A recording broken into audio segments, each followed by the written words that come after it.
Bibliophiles of the internet, today I'm back and finally feeling well enough to share my June wrap-up. I took a little unintentional hiatus there because I got pretty sick at the end of June and it took me a second to feel fully human again, so because of that you can expect these reviews to be a little more concise and to the point compared to some of my other wrap-ups. I do have 18 books to talk through, so I'm trying to keep it moving. Most of them were queer, of course. I'll share my final bingo board for the queer Lit Read-a-thon at the end as well, so let's just get into it. The first book I finished in June was No God But Us by Bobak Sayed. This came out on May 26th. I was sent to Galley by HarperCollins and also provided with an ALC by Libro FM. The audiobook is read by Sean K. Jane and Nas Mehdi. This is a sprawling debut novel about two gay Afghan men, one born in the US and the other in Iran. The former is named Delbar, and he was unceremoniously outed as both a queer man and a drag queen to his entire family, and his only hope of escaping their scrutiny is to start over in Istanbul, where a sympathetic relative is willing to take him in. There he meets a vibrant community of immigrants, activists, sex workers, artists, and heretics, and among them is Leif and his boyfriend Mansour, for whom Delbar quickly develops a passionate, all-consuming crush. Little does he know, Mansour is nursing a wounded heart after having to leave behind his family and his first love in Iran, and now he's careful not to dream any bigger than his own survival, and he's determined to stay faithful to Leif, who might just be his one and only chance to secure his refugee status. Content warnings for experienced homophobia and transphobia, some instances of infidelity, scenes containing police brutality and graphic violence, and some explicit sexual content. I thought this was a really sensational debut. It's sweeping, it's ambitious in scope, it's bruisingly tender in ways you wouldn't expect, and I think it has a lot of valuable things to say about the tangled, interconnected relationship between home, survival, and love. I think there's often this misconception that when we prioritize our safety and our survival, there's something inherently selfish about that, when actually ensuring that we survive is a tremendous act of love, because that means we're creating a future where we can still be around to share love, community, memories, and knowledge. That's kind of the tension for all the characters in this story. They want to live freely, they want to be themselves, they want to rediscover a sense of belonging that's been denied to them or taken away from them, but at the same time, they have to make hard choices and sacrifices if they want to live long enough to finally experience those things. And of course, with this being a story about immigrants and refugees, it's also exploring the inextricable parts of ourselves that we take with us wherever we go, what it really means to both find and create a home for ourselves, and how home is a place that welcomes us back and recognizes us for who we are without having to be convinced. Overall, I thought this was a really provocative and compelling story. It makes me excited to see what the author is going to do next. I gave it 4.25 stars. After that, on a whim, I listened to The Lost Book of Lancelot by John Glynn, and the audiobook is read by Thomas Delacourt. This is a queer Arthurian retelling. It follows the upbringing of Arthur's most loyal and famous knight, Lancelot, from his childhood. He was actually raised as a nameless orphan hidden away on the Isle of Women, and it was foretold that he was the subject of a powerful prophecy, one that his guardians tried to protect him from so that it wouldn't come to pass.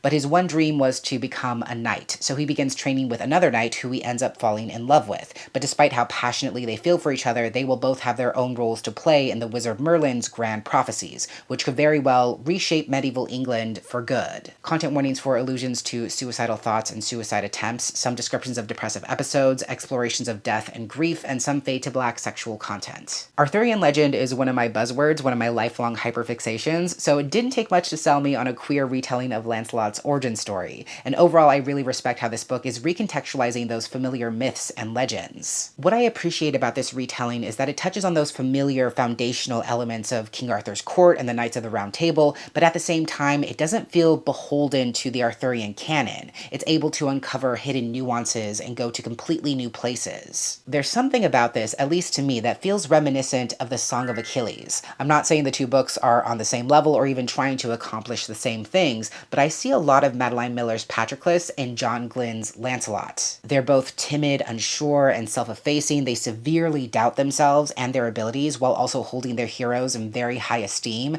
They're both desperately trying to avoid a tragic prophecy that could destroy their lives and the lives of people they love. So the quality of tone and character is something I found to be very alike. I just thought this was a really beautiful, tender depiction of a young person just trying to figure out what it means to dream for himself in a world that is seemingly already decided decided his fate. He's grappling with those age-old questions of whether the future can be changed after we know what it holds, who gets to decide what the future looks like, and who actually has the power to make those versions of the future come to pass. Overall, I really enjoyed my time with this. It gave me my fill of Arthurian legend while also tugging on my heartstrings. I really hope this author writes more medieval retellings in the future, and I gave this one a solid 4.25 stars. Then I listened to The Disaster Gay Detective Agency by Lev A.C. Rosen. I actually won a galley of this book in a giveaway hosted by the author on social media, but it also recently came out on June 2nd from Poison Pen Press, and I listened to the audiobook, which is read by Vikas Adam, Tyla Collier, Logan Rozos, and Nikki Endres. This is a super zany take on a mystery thriller following an all-queer cast of friends who get tangled up in a horrible crime. It all begins with Brandon, who works the night shift as a hotel concierge, and after he gets hit on by one of the guests, he decides to accept their invitation up to their room, which leads to him having the best one-night stand of his life. But when he wakes up, he finds out that the man he spent the night with has not only checked out early, but he left so quickly that he left behind his overnight bag and his phone. So naturally, wanting an excuse to see him again, Brandon decides to try and return them to him, only to accidentally witness a murder and to see his one-night stand fleeing from the scene of the crime. Content warnings for graphic depictions of death, violence, gun violence, and injury, some references to parental death, some experienced homophobia, some sexual content, and brief depictions of sexual assault. The title of this book is especially apt because this colorful cast of absolute disaster gays are definitely center stage in the story. They're messy, they're not very bright, they're not the best judges of characters, they have no idea what they're doing at any given moment, and that's what makes it so entertaining to follow them on this series of misadventures as they fully take it upon themselves to try and solve this case. This is my second time reading from this author, and I can already tell that one of the things he does best in terms of craft is developing voice, because all these characters have incredibly personable, distinctive voices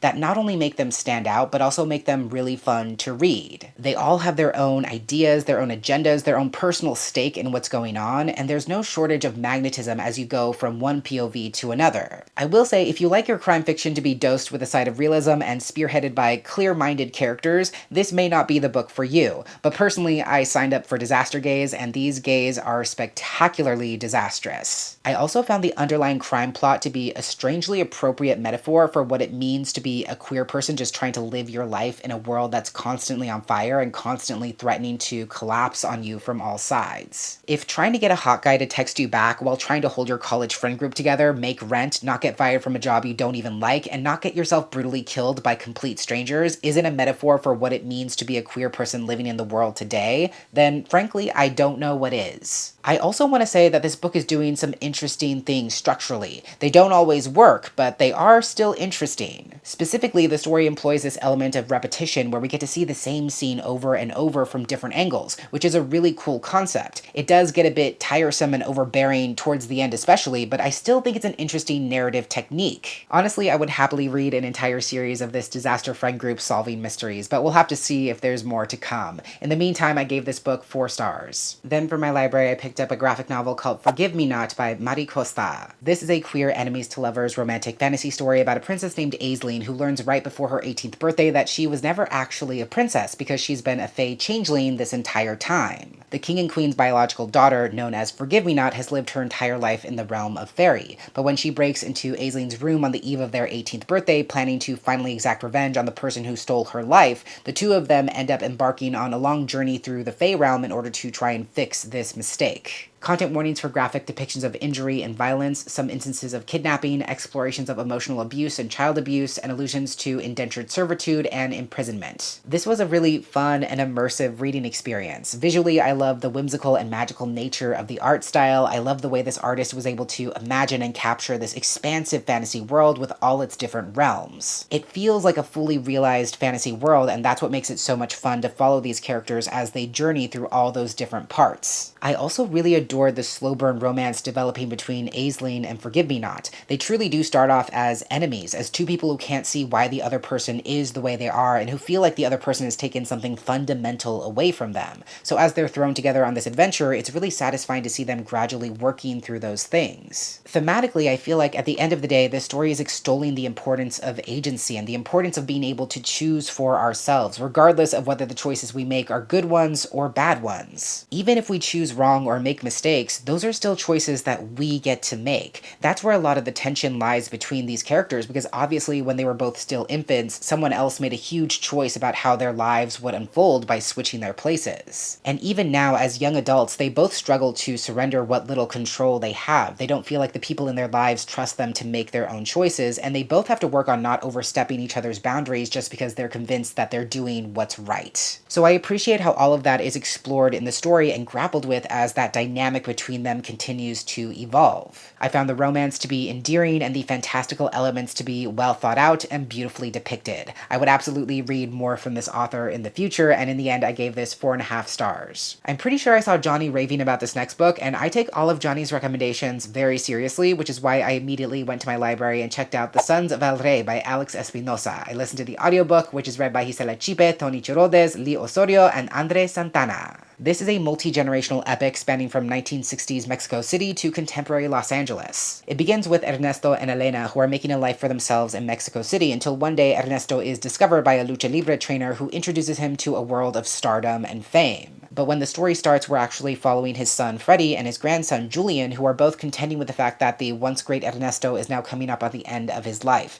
and they have to decide whether to continue his legacy, continue working in the gym Ernesto bought in Los Angeles, or whether there's another path in life they might want to take. Content warnings for depictions of dementia, parent death, and grief, references to anxiety and depression, experienced infidelity, external and internal experiences of homophobia, references to experienced racism and xenophobia, some use of outdated ableist epithets, brief scenes relating to police brutality, sexual predation, rape, and sexual violence, and some explicit sexual content. Like I said before, Johnny's recommendations are in fact that serious, because this was a phenomenal book, and I have not stopped thinking about it since I finished it, which was over a month ago at this point. This is such a searingly tender-hearted, earnest exploration of machismo and the way it specifically affects Latina communities and Latina men, which is a really important discussion to have. And the clear connection between machismo and violence, whether personal or professional or performative, in this story is rendered in a really powerful way. This story also profoundly understands the connection between machismo and isolation, how Latina men struggle to connect with people around them and even with themselves, because maintaining one's machismo means doing everything on your own, no matter what it might cost. And we see how that unwillingness to connect and that inability to be vulnerable is compacting on this family more and more with each new generation,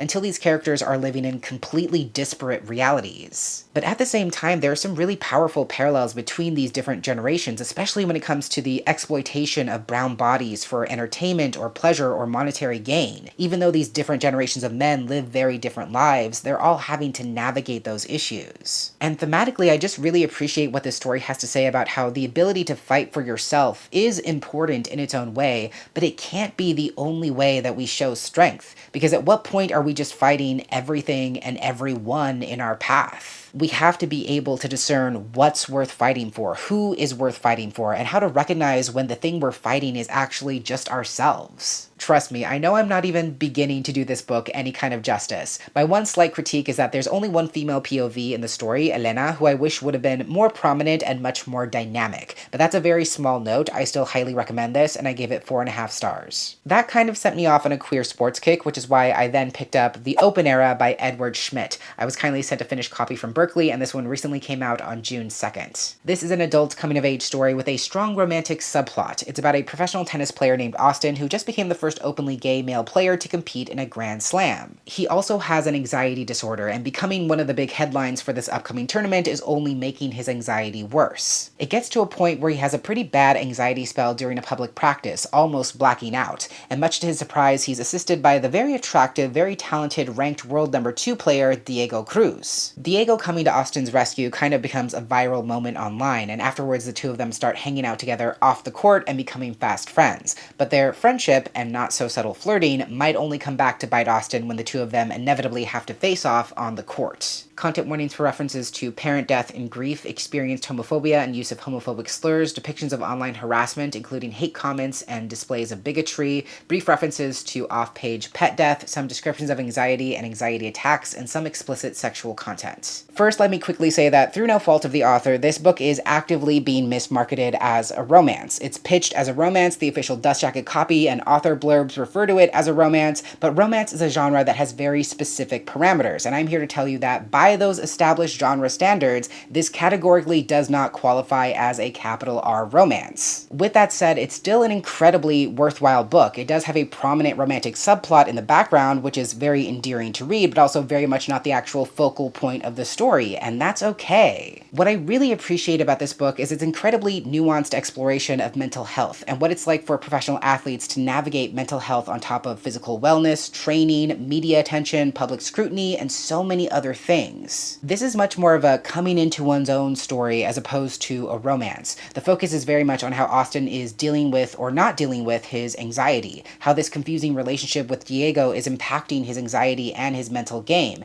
and whether his professional career and success should come at the cost of his mental health. And the amount of character growth that Austin undertakes in this story is really remarkable. There's a great through line in here as he begins seeing a therapist about how therapy and mental illness is not something that can be won or defeated. The point of putting in the work and trying to take care of yourself isn't so that one day you wake up and you have no more mental illness. Sometimes putting in the work and showing up for yourself and not giving up on yourself, even when it sucks, is the big win, even though there's no fanfare, there's no trophy, there's no recognition. Witnessing Austin's growth as he begins to accept that for himself and accept that his anxiety disorder is always going to be part of his professional career simply because it's part of him is really powerful. So overall, I really appreciate what this story is doing. It does a great job of balancing tennis, romance, and mental health. So for those reasons, I gave it 4.25 stars. After that, I picked up Ollie in Between by Jess Callens. I listened to the audiobook, which is read by the incomparable Vico Ortiz. This is a really moving middle grade novel about a kid named Ollie who's about to turn 13, and they're terrified because everyone is telling them about puberty and how everything about their body and their life is about to change. But everyone already tells Ollie that they're too much of a girl to play on the neighborhood hockey team and too awkward and too boyish to keep up with their boy-crazed BFFs, so they already don't really understand where they fit. Then they're assigned to write an essay for their health class about what it means to be a woman, and as they begin interviewing people and getting all kinds of conflicting answers, they're caught between the instinct to keep themselves safe by hiding their own differences and the necessity of trying to forge a new path for themselves. Content warnings for explorations of gender dysphoria, experienced transphobia, experienced bullying, sexism, and gender essentialism, brief allusions to self-harm, and references to parent death and grief. Also worth noting, Ollie is biracial. They're both white and Iranian. And even though there's no formal label or diagnosis mentioned on page, they're also very strongly coded as neurodivergent. This book is incredible. It was hands down one of the best books I read this past month, and I already know that it's going to stay with me for a very long time. What I appreciate most about this story is that it takes the concerns and questions of gender diverse and gender nonconforming kids very seriously. It understands the urgency with which these kids are trying to figure out who they are versus who everyone else wants them to become in a world that is increasingly unsafe and increasingly violent. I think as adults, it's easy to dole out advice that's like, just be yourself and everything else will fall into place, or don't worry about what everyone else thinks, because a lot of kids don't actually have that luxury or that space. There are hard and fast rules that they're expected to abide by. The idea of binary gender is reinforced in their lives institutionally and in very concrete ways, and their defiance of those boundaries and expectations can have material consequences. I wouldn't say this is a dark book per se, but Ollie does go through a lot of difficult things, and they don't necessarily come out on the other side with easy, clear-cut, actionable answers. There's still a lot of gray area that they have to grapple with and make sense of, and I respect the story for being realistic in that way. And ultimately, I think this story is one that ends in a hopeful way that's ultimately moving closer to the light rather than further away from it. And it has a valuable message about how there are things that will be lost and things gained in our endless journey of becoming, but what there is to gain far outweighs what we stand to lose. Once again, I'm sure I am not doing this book any kind of justice, but I absolutely loved it and I would wholeheartedly recommend it. I gave it 5 stars. This next book is actually one that I started on January 1st of this year, and I've been slowly buddy reading it with some friends, and we finally finished it in June. That was none other than The Odyssey, as translated by Emily Wilson. I'm not going to spend too much time here, but the Odyssey is obviously one of the greatest and most ancient epic poems preserved in oral history.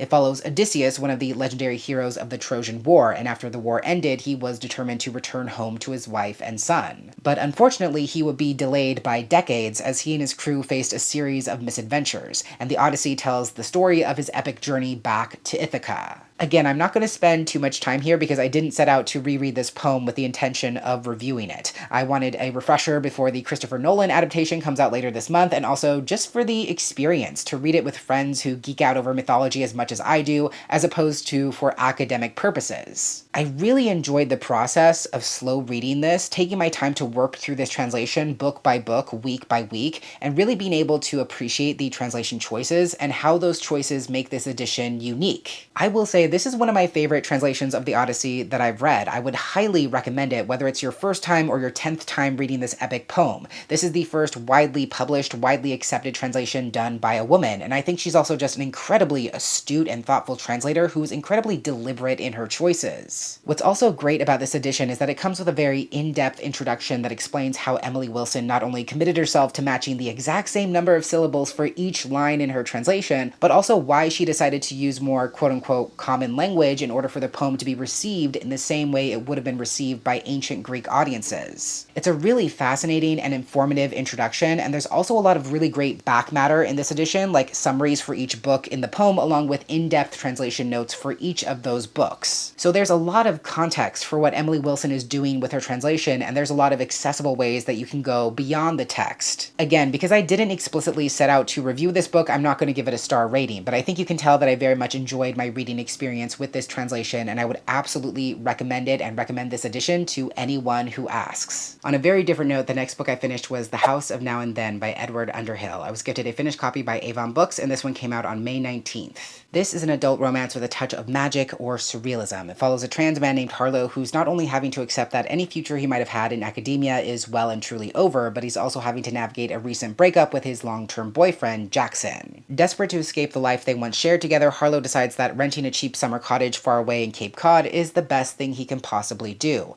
But when he arrives, he's shocked to find out that he might be sharing this cottage with vestiges of his past that no one else can see. Within the rooms of the cottage, he's seen a discouraging professor, his estranged father, his ex, and a handsome young repairman who he's never actually met. Harlow starts to believe that the house is trying to tell him something and that it might have everything to do with that mysterious repairman who suddenly seems to be everywhere he looks. But the question is, can Harlow let go of the past long enough to listen to his unwanted house guests? Content warnings for references to parent death and grief, explorations of an estranged parent-child relationship and child abandonment, some references to alcoholism, substance abuse, and drunk driving, and some fade to black sexual content. This was actually my first time reading from Edward Underhill, and overall I enjoyed the experience. I think this is a lovely, magical little story about healing, finding love, and starting over in life, and overall I really appreciate the story's project. As far as the magic goes, these sort of time-locked illusions of people from Harlow's past appearing in the cottage were, at least to me, an interesting representation of how Harlow's depression is manifesting after all these big life changes. His professor is in the dining room, his father is in the kitchen, and his ex is in the bathroom. So when he first gets to the cottage, his instinct is to avoid them entirely by not going into those rooms. So he's effectively not taking care of himself. He's not cooking, he's not eating, he's not keeping up his hygiene routines. And ultimately all of those things are unsustainable in their own way. So as the story progresses and as he realizes he will ultimately have to confront these people and the not so great memories associated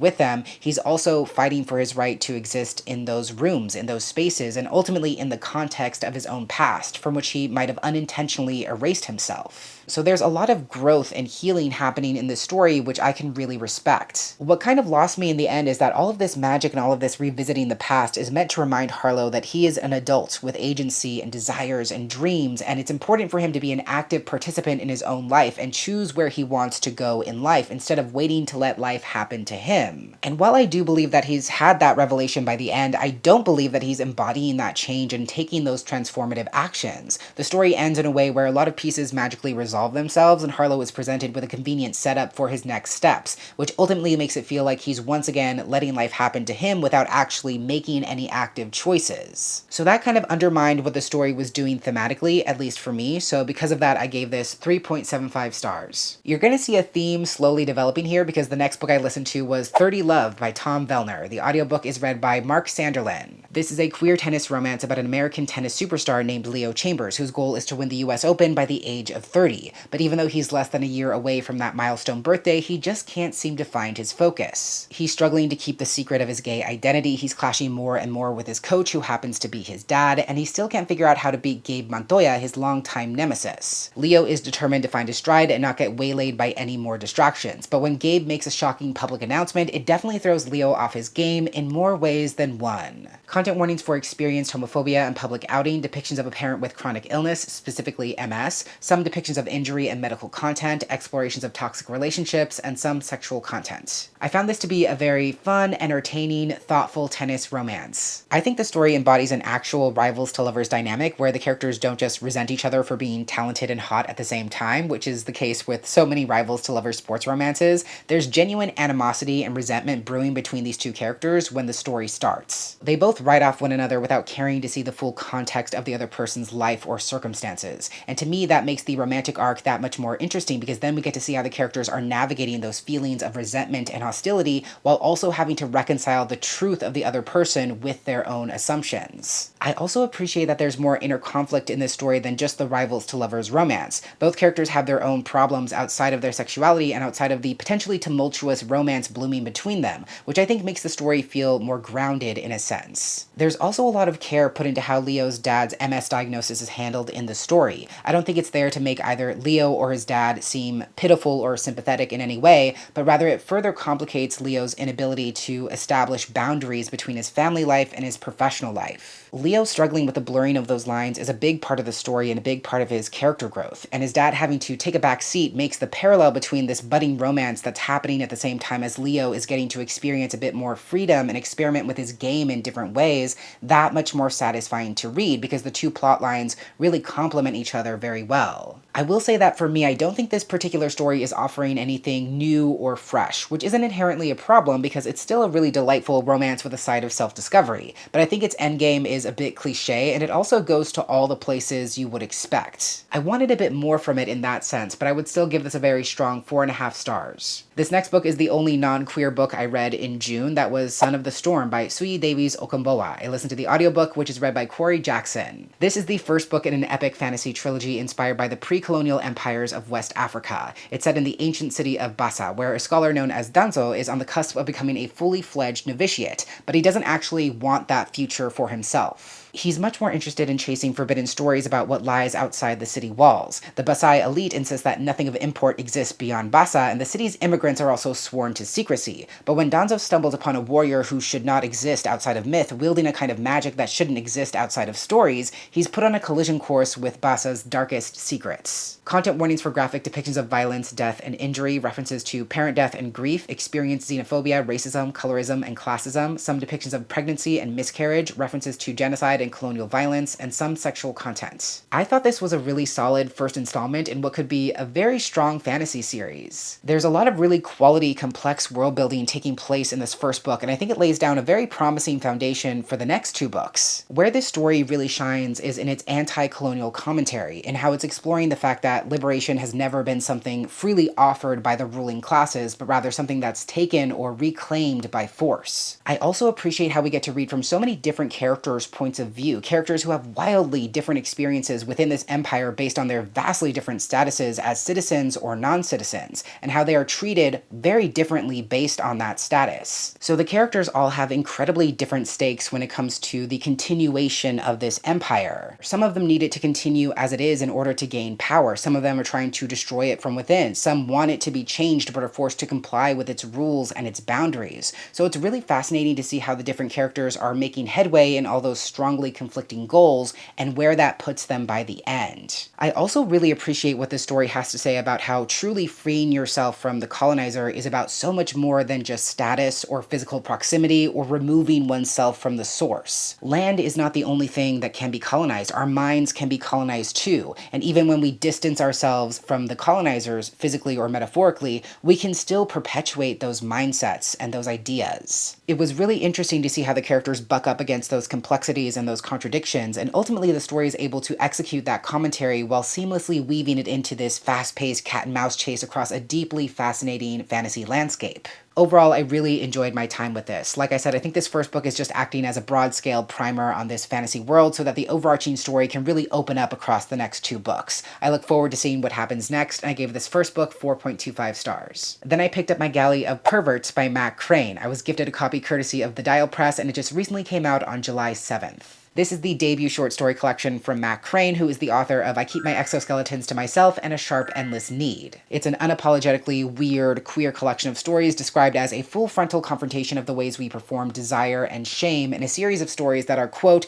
as tantalizing and addictive as the characters' experiences. Content warning for experienced homophobia and transphobia, some instances of disordered eating, fatphobia, and body shaming, explorations of infertility and abortion, some depictions of hard drug use and alcohol use, some depictions of graphic violence and physical assault, and some explicit sexual content. I really love both of Matt Crane's novels. I think they are an insanely incredible talent who is able to bridge the gap between poetry and prose. Their ability to craft a sentence that just punches you in the gut out of nowhere is like one of their superpowers. And I think all of those things I love about their writing are absolutely on display in this collection of stories. For me, this collection absolutely did not disappoint. Would I recommend it over their novels? I'm not sure that I would, but I do deeply respect the project of this collection and its ambition. It's all about peeling back the veil on what it means to be labeled as perverted, what it means to reclaim the idea of perversion, especially from a queer lens, and also how this farce of maintaining that there's such a thing as baseline normality in society that needs to be protected is a perverse attempt to suppress the true complexity and messiness of humanity in and of itself.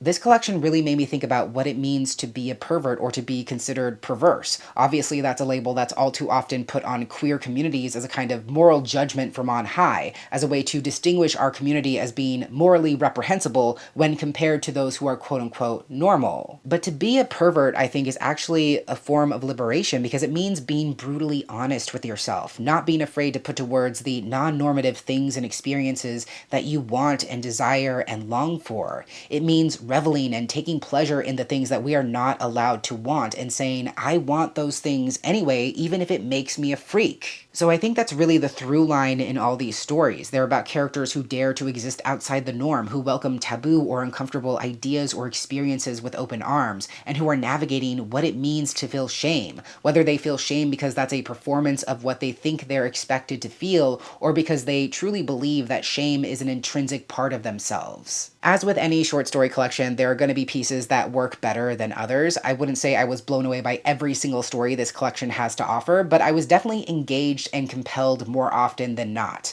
I would happily read anything and everything from Matt Crane always, and I gave this collection 4.25 stars. After that, I picked up my Patreon pick for the month, and for June, my patrons wanted me to read Siren Queen by Niveau. I was gifted a paperback copy from Tor.com, and I checked out the audiobook from my library, which is read by Natalie Naudis. This is a historical fantasy story set in the pre-code Hollywood era and following a young Chinese-American actress known as Luli Wei, who knows that the worst monsters in Hollywood are not the ones on the screen, but rather the ones running the studios.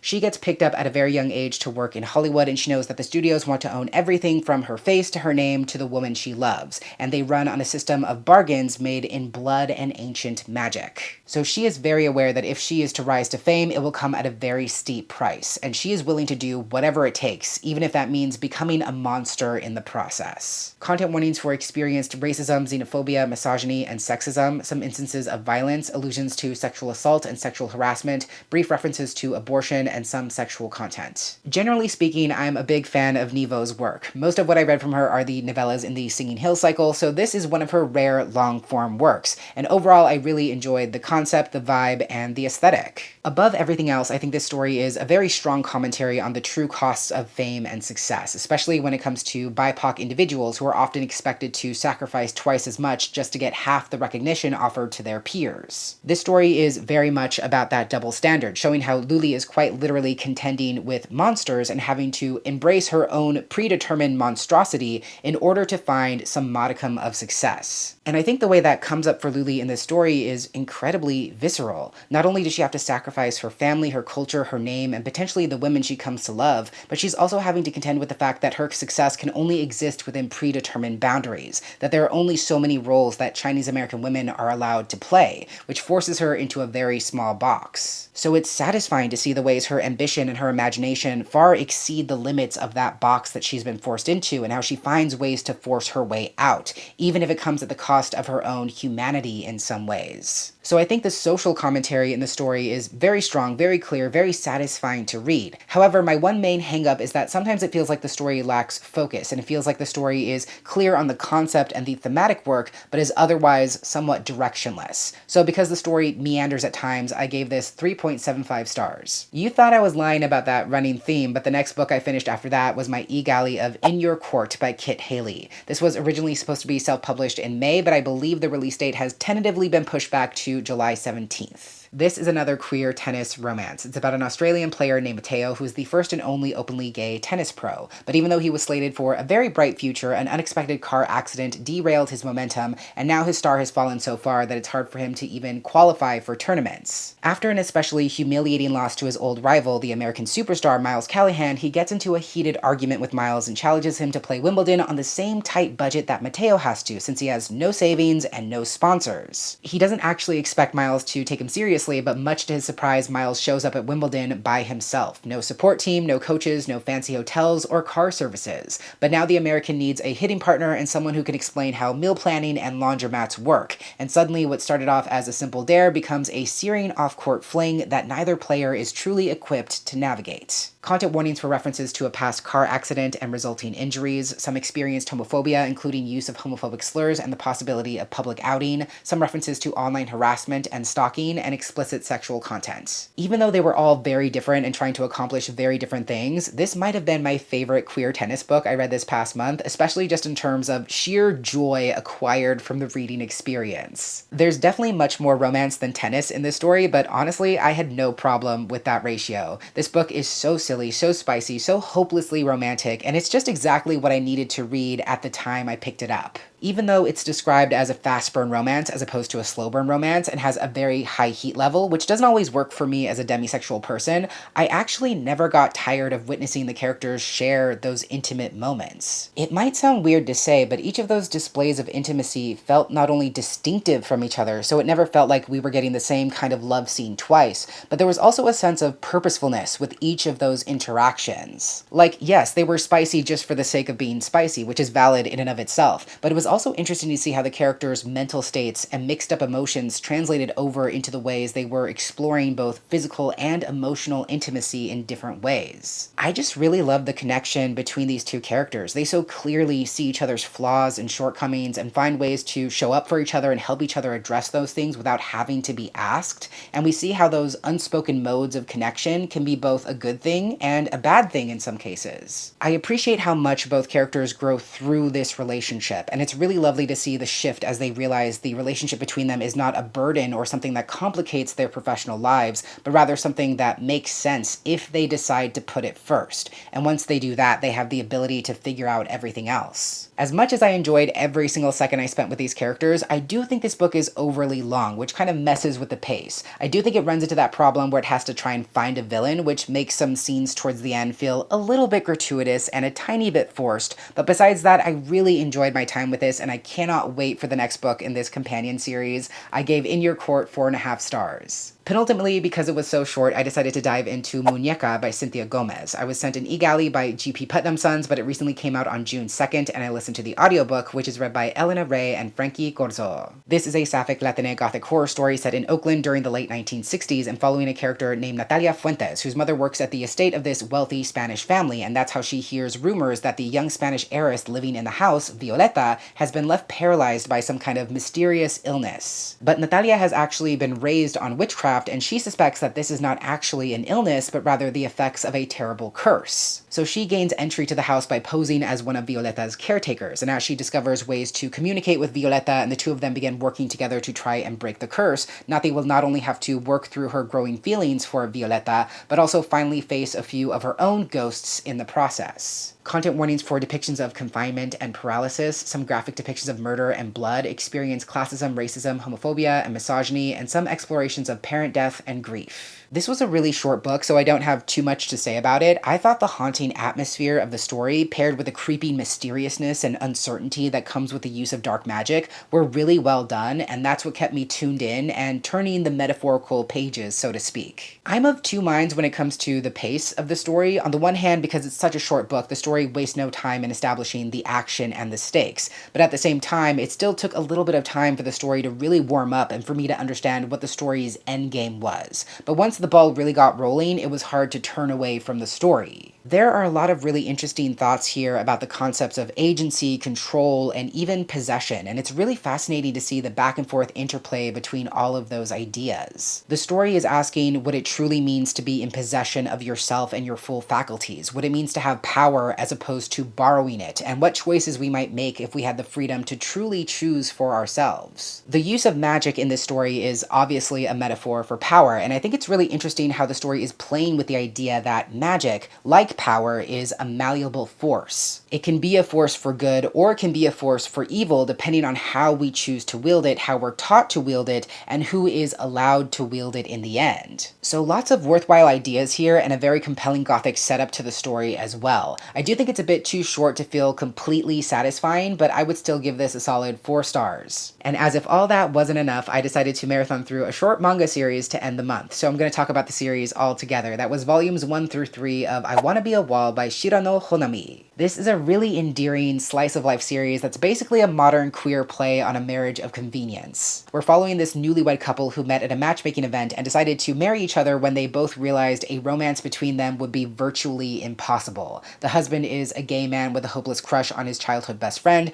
and the wife is an asexual otaku with a lifelong passion for BL manga. And even though they will never fall for each other romantically, they're still friends and they still want to be good spouses and good partners to each other. And the story is basically a series of mishaps in their shared life as they try to balance their feelings, their identities, and the expectations that come with married life. Content warnings for experienced acephobia and aerophobia, internalized homophobia, explorations of parent death and grief, some instances of bullying, some depictions of physical assault, and some experienced sexism. I also wanted to note that while the female main character explicitly labels herself as asexual on the page, I believe she's also aromantic, because even though she doesn't use the word, she repeatedly says that she's never experienced romantic love, nor is it something that she wants for herself. So I would say that she's aro-ace. Initially, I just picked up this series because I needed something quick to read that had asexual representation because I knew I could check off that prompt on the Queer Lit Read-a-thon bingo board, and that had eluded me almost the entire month. But I ended up being very pleasantly surprised by how touching and heartfelt this series was. I love this unconventional relationship so much because even though neither of the main characters will ever be able to love each other romantically, they still have an incredibly strong emotional bond as friends, and they both take the prospect of being each other's family very seriously, and I love that. There's a really great narrative parallel in the sense that a typical romantic marriage is not something either one of them can give to each other, in the same way that they both have these unique experiences and unique passions that neither of them will ever truly be able to replicate or understand. As an asexual, aromantic woman, Yuriko will never be able to fully understand what it means for Gakurota to be in love with his childhood best friend. And as a gay man who isn't very into fandom and media, Gakurota will never be able to fully understand Yuriko's intense obsession with BL. But what matters is that they're both incredibly supportive of each other. They're not trying to fix each other, change each other, or solve each other's problems. They're not inserting themselves between the other person and their passion or their fixation. But at the same time, they still want to show up for each other and show the other person that they also deeply care about those things, even if it's not something they understand for themselves. The whole series is a really beautiful testament to the fact that we don't actually need to understand each other in order to care for each other, and in order to let other people know that the things that are important to them are important simply by virtue of mattering to them. I just love that these two characters want to be good spouses and good partners to each other, and in a way that makes their bond as husband and wife even more emotional and intentional than if it were just a quote-unquote traditional marriage. I do think the final volume gets a little bit melodramatic in the middle in a way that doesn't really gel with the overall tone of the series, but that's a very small note. I absolutely love the time I spent with this series, and my heart was definitely a little bit fuller by the end.